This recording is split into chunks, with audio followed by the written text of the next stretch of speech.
নমস্কার, স্পট নিউজে আপনাদের স্বাগত। অনূর্ধ্ব 15 রিলায়েন্স লিগে শুভ সূচনা করলো সাধারণ সমিতি। তারা ছেলেদের বিভাগে 22-0 গোলে হারিয়ে দেয় ফিউচার হোপ একাডেমিকে। রিলায়েন্স লিগের নিয়ম হলো ছেলেদের দল এবং মেয়েদের দল পরপর ম্যাচ হবে এবং মেয়েদের ম্যাচে ফিউচার হোপ একাডেমিকে 15-1 গোলে হারিয়েছে সাধারণ সমিতি। এখানে উল্লেখ্য, সাধারণ সমিতির একাডেমি থেকেই এই ফুটবলাররা উঠে এসেছেন।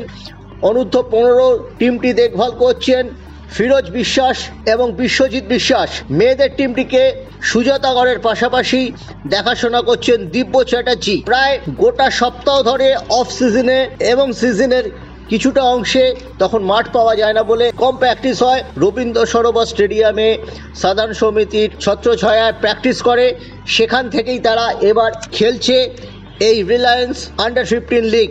এই লিগে মেহমাদান এবং ইস্ট বেঙ্গলও রয়েছে ইউনাইটেড, যদিও নেই মোহনবাগান এসজি।